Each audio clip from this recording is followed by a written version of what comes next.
ধনুৰাশি জাতক জাতিকাসকলৰ জুলাই মাহৰ সম্পূৰ্ণ ৰাশিফল সিদ্ধান্ত আজিৰ ভিডিঅ'টোৰ যোগেদি আমি সুন্দৰভাৱে জানি লওঁ আহক। 1 জুলাইৰ পৰা 31 জুলাইলৈকে কেনেধৰণে দিন পাৰ কৰিব পাৰিব আৰু কি কি সুযোগ সুবিধা আপোনালোকে লাভ কৰিব পাৰিব। এই মাহত আপোনালোকৰ ঘৰত প্ৰচুৰ পৰিমাণে ধনৰ আগমন হ'বলৈ ধৰিব, ভাগ্য সলনি হৈ পৰিবলৈ ধৰিব আৰু জীৱনৰ ৰূপ সলনি হৈ পৰিব আপোনালোকৰ। আহক তেনেহ'লে বেছি দেৰি নকৰি আমি সুন্দৰভাৱে জানি লওঁ। যদি ভিডিঅ'টো ভাল লাগে লাইক এটা কৰি আমাৰ মনোবল বঢ়াব আৰু আপোনালোকৰ বন্ধুবৰ্গৰ লগত শ্বেয়াৰ কৰি তেওঁলোককো উপকৃত কৰিব। ধনুৰাশি জাতক জাতিকাসকলৰ জুলাই মাহটো অনুকূল হিচাপে পাৰ হোৱা দেখিবলৈ পাব। বহু ক্ষেত্ৰত আপোনালোকে উন্নতি কৰিব পাৰিব আৰু বহু ক্ষেত্ৰত ভাল ফলাফল আপোনালোকে দেখুৱাব পাৰিব। কেৰিয়াৰৰ ক্ষেত্ৰতো আপোনালোকৰ অনুকূল প্ৰভাৱ দেখিবলৈ পোৱা যায়। ইয়াৰ কাৰণ হ'ল অষ্টম গৃহত আপোনালোকৰ আছে শনি, যাৰ ফলত আপোনালোকৰ সকলো আধৰুৱা কাম হৈ পৰিব আৰু কেৰিয়াৰ ক্ষেত্ৰত উন্নতি কৰিব পাৰিব। বুধৰ শুভ প্ৰভাৱৰ ফলত আপোনালোকে নতুন নতুন কামত যোগদান কৰি আনন্দিত অনুভৱ কৰিব পাৰিব। নিবনুৱাসকলৰ কাৰণে এই মাহটো যথেষ্ট শুভ বুলি মনা গৈছে। কৰ্মক্ষেত্ৰত কিছু কঠিনতা দেখিবলৈ পাব যদিও ইমান কষ্টৰ কাৰণ নাই বুলি ক'ব পৰা যায়। কঠিনৰ পিছত আপোনালোকে ভাল পদক্ষেপ লাভ কৰিব পাৰিব। অৱশ্যে ব্যৱসায়িক বাণিজ্যৰ ক্ষেত্ৰত আপোনালোকৰ মধ্যম ফলাফল দেখিবলৈ পোৱা যায়। আকস্মিকভাৱে কোনো বিপদ অহাৰ সম্ভাৱনা দেখিবলৈ পোৱা যায়। কিছুমান ক্ষেত্ৰত আপোনালোকে বিনিয়োগ কৰিব নালাগাটো উচিত বা বিনিয়োগ নকৰাটোৱেই মংগলময়। বিনিয়োগ কৰাৰ ক্ষেত্ৰত খুব সাৱধানতা অৱলম্বন কৰিব। লাগিলে দুই এজনৰ লগত ভালকৈ পৰামৰ্শ ল'ব বা গুৰুস্থানীয় ব্যক্তিৰ পৰামৰ্শ লোৱাৰ পিছতহে এই মাহত আপোনালোকে বিনিয়োগ কৰাটো উচিত বুলি ক'ব পৰা যায়। শিক্ষাৰ দিশৰ পৰা জুলাই মাহটো আপোনালোকৰ কাৰণে মধ্যম উন্নতিৰ ফলাফল দেখিবলৈ পোৱা যায়। নিজৰ ঠাইত থাকি আপোনালোকে শিক্ষা প্ৰদান কৰিব পাৰিব আৰু শিক্ষাৰ মানদণ্ড আপোনালোকৰ বৃদ্ধি পাবলৈ ধৰিব।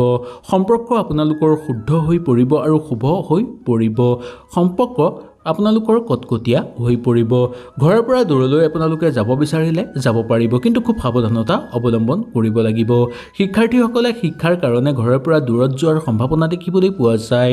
প্ৰাথমিক শিক্ষা গ্ৰহণ কৰাৰ ক্ষেত্ৰত আপোনালোকৰ অনুকূল প্ৰভাৱ দেখিবলৈ পোৱা যাব। অনুকূল ফল লাভৰ যোগ দেখিবলৈ পোৱা যাব। পাৰিবাৰিক ক্ষেত্ৰত এই জুলাই মাহটো আপোনালোকৰ মধ্যম ফলাফলৰ সম্ভাৱনা দেখিবলৈ পোৱা যায়। পৰিয়ালৰ ক্ষেত্ৰত আপোনালোকৰ উন্নতি দেখিবলৈ পোৱা যাব, কিন্তু কিছু ক্ষেত্ৰত আপোনালোকৰ কিছু হতাশা আহি পৰিব পাৰে। গুৰুত্বহীন কিছুমান কামত আপোনালোকে যোগদান কৰাৰ ফলত আপোনালোকে তৰ্ক বিতৰ্ক বা মত বিৰোধৰ মাজত সোমাই পৰাৰ সম্ভাৱনা দেখিবলৈ পাব। প্ৰেমৰ জীৱনৰ ক্ষেত্ৰত এই মাহটো মধ্যম হিচাপে পাৰ কৰিব পাৰিব।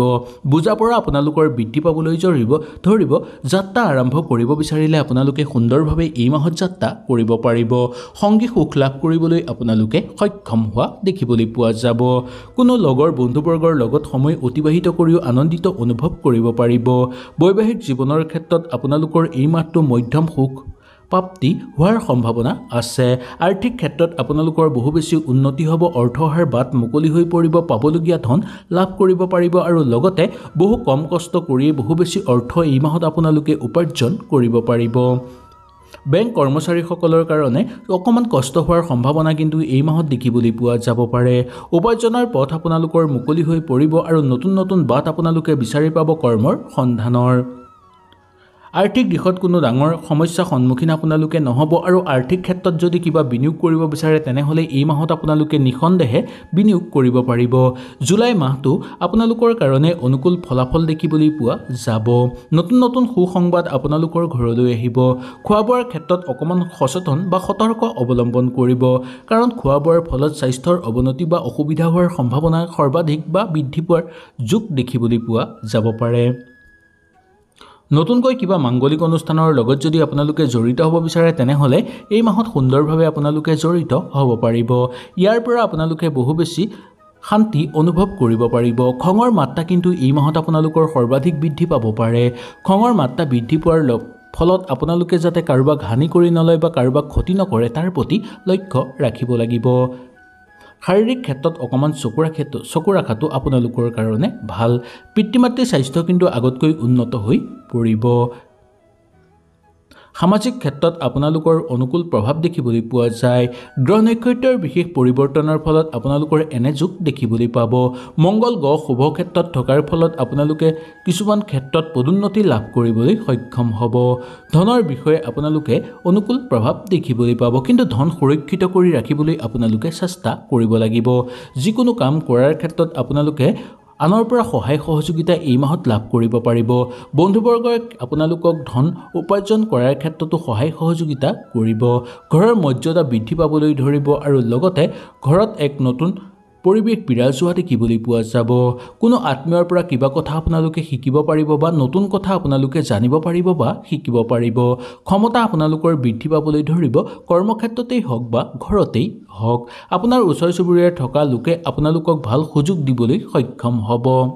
অসময়ত আপোনালোকে কৰি লোৱা কিছুমান কামৰ পৰাও ভাল ফল লাভ কৰিব পাৰিব এই মাহত, যাৰ ফলত আপোনালোকৰ সকলো আধৰুৱা কাম হৈ পৰিব আৰু কেৰিয়াৰ ক্ষেত্ৰত উন্নতি কৰিব পাৰিব।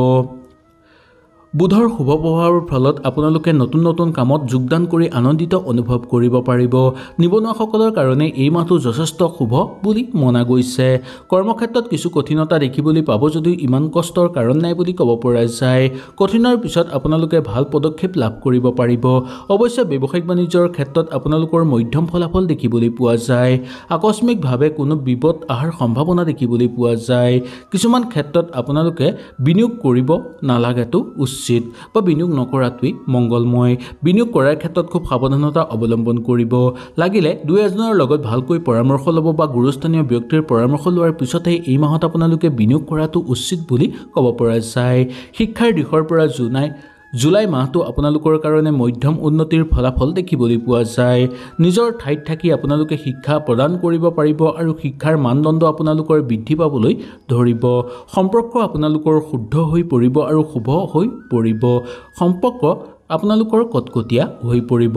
ঘৰৰ পৰা দূৰলৈ আপোনালোকে যাব বিচাৰিলে যাব পাৰিব, কিন্তু খুব সাৱধানতা অৱলম্বন কৰিব লাগিব। শিক্ষাৰ্থীসকলে শিক্ষাৰ কাৰণে ঘৰৰ পৰা দূৰত যোৱাৰ সম্ভাৱনা দেখিবলৈ পোৱা যায়। প্ৰাথমিক শিক্ষা গ্ৰহণ কৰাৰ ক্ষেত্ৰত আপোনালোকৰ অনুকূল প্ৰভাৱ দেখিবলৈ পোৱা যাব। অনুকূল ফল লাভৰ যোগ দেখিবলৈ পোৱা যাব। পাৰিবাৰিক ক্ষেত্ৰত এই জুলাই মাহটো আপোনালোকৰ মধ্যম ফলাফলৰ সম্ভাৱনা দেখিবলৈ পোৱা যায়। পৰিয়ালৰ ক্ষেত্ৰত আপোনালোকৰ উন্নতি দেখিবলৈ পোৱা যাব, কিন্তু কিছু কিছু ক্ষেত্ৰত আপোনালোকৰ কিছু হতাশা আহি পৰিব পাৰে। গুৰুত্বহীন কিছুমান কামত আপোনালোকে যোগদান কৰাৰ ফলত আপোনালোকে তৰ্ক বিতৰ্ক বা মত বিৰোধৰ মাজত সোমাই পৰাৰ সম্ভাৱনা দেখিবলৈ পাব। প্ৰেমৰ জীৱনৰ ক্ষেত্ৰত এই মাহটো মধ্যম হিচাপে পাৰ কৰিব পাৰিব। বুজাপৰা আপোনালোকৰ বৃদ্ধি পাবলৈ ধৰিব। যাত্ৰা আৰম্ভ কৰিব বিচাৰিলে আপোনালোকে সুন্দৰভাৱে এই মাহত যাত্ৰা কৰিব পাৰিব। সংগী সুখ লাভ কৰিবলৈ আপোনালোকে সক্ষম হোৱা দেখিবলৈ পোৱা যাব। কোনো লগৰ বন্ধুবৰ্গৰ লগত সময় অতিবাহিত কৰিও আনন্দিত অনুভৱ কৰিব পাৰিব। বৈবাহিক জীৱনৰ ক্ষেত্ৰত আপোনালোকৰ এই মাহটো মধ্যম সুখ প্ৰাপ্তি হোৱাৰ সম্ভাৱনা আছে। আৰ্থিক ক্ষেত্ৰত আপোনালোকৰ বহু বেছি উন্নতি হ'ব। অৰ্থ অহাৰ বাট মুকলি হৈ পৰিব। পাবলগীয়া ধন লাভ কৰিব পাৰিব আৰু লগতে বহু কম কষ্ট কৰিয়ে বহু বেছি অৰ্থ এই মাহত আপোনালোকে উপাৰ্জন কৰিব পাৰিব। বেংক কৰ্মচাৰীসকলৰ কাৰণে অকণমান কষ্ট হোৱাৰ সম্ভাৱনা কিন্তু এই মাহত দেখিবলৈ পোৱা যাব পাৰে। উপাৰ্জনৰ পথ আপোনালোকৰ মুকলি হৈ পৰিব আৰু নতুন নতুন বাট আপোনালোকে বিচাৰি পাব কৰ্মৰ সন্ধানৰ। আৰ্থিক দিশত কোনো ডাঙৰ সমস্যাৰ সন্মুখীন আপোনালোকে নহ'ব আৰু আৰ্থিক ক্ষেত্ৰত যদি কিবা বিনিয়োগ কৰিব বিচাৰে তেনেহ'লে এই মাহত আপোনালোকে নিঃসন্দেহে বিনিয়োগ কৰিব পাৰিব। জুলাই মাহটো আপোনালোকৰ কাৰণে অনুকূল ফলাফল দেখিবলৈ পোৱা যাব। নতুন নতুন সুসংবাদ আপোনালোকৰ ঘৰলৈ আহিব। খোৱা বোৱাৰ ক্ষেত্ৰত অকণমান সচেতন বা সতৰ্ক অৱলম্বন কৰিব, কাৰণ খোৱা বোৱাৰ ফলত স্বাস্থ্যৰ অৱনতি বা অসুবিধা হোৱাৰ সম্ভাৱনা সৰ্বাধিক বা বৃদ্ধি পোৱাৰ যোগ দেখিবলৈ পোৱা যাব পাৰে। নতুনকৈ কিবা মাংগলিক অনুষ্ঠানৰ লগত যদি আপোনালোকে জড়িত হ'ব বিচাৰে তেনেহ'লে এই মাহত সুন্দৰভাৱে আপোনালোকে জড়িত হ'ব পাৰিব। ইয়াৰ পৰা আপোনালোকে বহু বেছি শান্তি অনুভৱ কৰিব পাৰিব। খঙৰ মাত্ৰা কিন্তু এই মাহত আপোনালোকৰ সৰ্বাধিক বৃদ্ধি পাব পাৰে। খঙৰ মাত্ৰা বৃদ্ধি পোৱাৰ ফলত আপোনালোকে যাতে কাৰোবাক হানি কৰি নলয় বা কাৰোবাক ক্ষতি নকৰে তাৰ প্ৰতি লক্ষ্য ৰাখিব লাগিব। শাৰীৰিক ক্ষেত্ৰত অকণমান চকু ৰখাটো আপোনালোকৰ কাৰণে ভাল। পিতৃ মাতৃৰ স্বাস্থ্য কিন্তু আগতকৈ উন্নত হৈ পৰিব। সামাজিক ক্ষেত্ৰত আপোনালোকৰ অনুকূল প্ৰভাৱ দেখিবলৈ পোৱা যায়। গ্ৰহ নক্ষত্ৰৰ বিশেষ পৰিৱৰ্তনৰ ফলত আপোনালোকৰ এনে যোগ দেখিবলৈ পাব। মংগল গ্ৰহ শুভ ক্ষেত্ৰত থকাৰ ফলত আপোনালোকে কিছুমান ক্ষেত্ৰত পদোন্নতি লাভ কৰিবলৈ সক্ষম হ'ব। ধনৰ বিষয়ে আপোনালোকে অনুকূল প্ৰভাৱ দেখিবলৈ পাব, কিন্তু ধন সুৰক্ষিত কৰি ৰাখিবলৈ আপোনালোকে চেষ্টা কৰিব লাগিব। যিকোনো কাম কৰাৰ ক্ষেত্ৰত আপোনালোকে আনৰ পৰা সহায় সহযোগিতা এই মাহত লাভ কৰিব পাৰিব। বন্ধুবৰ্গই আপোনালোকক ধন উপাৰ্জন কৰাৰ ক্ষেত্ৰতো সহায় সহযোগিতা কৰিব। ঘৰৰ মৰ্যাদা বৃদ্ধি পাবলৈ ধৰিব আৰু লগতে ঘৰত এক নতুন পৰিৱেশ বিৰাজ হোৱা দেখিবলৈ পোৱা যাব। কোনো আত্মীয়ৰ পৰা কিবা কথা আপোনালোকে শিকিব পাৰিব বা নতুন কথা আপোনালোকে জানিব পাৰিব বা শিকিব পাৰিব। ক্ষমতা আপোনালোকৰ বৃদ্ধি পাবলৈ ধৰিব, কৰ্মক্ষেত্ৰতেই হওক বা ঘৰতেই হওক। আপোনাৰ ওচৰ চুবুৰীয়াত থকা লোকে আপোনালোকক ভাল সুযোগ দিবলৈ সক্ষম হ'ব। আহক এতিয়া আমি জানি লওঁ এই মাহৰ সম্পূৰ্ণ বিৱৰণীৰ কথা। এই মাহৰ আপোনালোকৰ শুভ সংখ্যা হ'ব 5 আৰু শুভ ৰং হ'ব ৰত্ন। স্বাস্থ্যৰ প্ৰতি অকণমান লক্ষ্য ৰাখিব, বিশেষকৈ খোৱা বোৱাৰ ক্ষেত্ৰত অলপ সতৰ্কতা আৰু সাৱধানতা অৱলম্বন আপোনালোকে কৰিব। ধন সম্পত্তিৰ ক্ষেত্ৰত উপাৰ্জনৰ বাট মুকলি হৈ পৰিব আৰু উপাৰ্জনৰ দিশ বহু বেছি লাভ কৰিব পাৰিব। পৰিয়ালবৰ্গৰ মাজত আপোনালোকে ইমান সমস্যাৰ সন্মুখীন নহ'ব। প্ৰেমৰ ক্ষেত্ৰতো আপোনালোকৰ মধ্যম ফলাফল দেখিবলৈ পাব। চাকৰিয়ালসকলৰ কাৰণে অনুকূল প্ৰভাৱ দেখিবলৈ পোৱা যায়। বৈবাহিক ক্ষেত্ৰতো আপোনালোকে সুন্দৰভাৱে সময় অতিবাহিত কৰিব পাৰিব আৰু সংগ সুখ লাভ কৰিব পাৰিব। হয়তো এই ভিডিঅ'টোৰ যোগেদি আপোনালোকে সুন্দৰভাৱে বুজি পালে। যদি কিবা অসুবিধা পালে নিশ্চয় মোক তলত কমেণ্ট কৰি জনাব। তেনেহ'লে আজিলৈ আপোনালোকৰ ওচৰৰ পৰা বিদায় লৈছোঁ। কালিলৈ পুনৰ আপোনালোকক লগ পোৱাৰ প্ৰতিশ্ৰুতিৰে আজিলৈ নমস্কাৰ।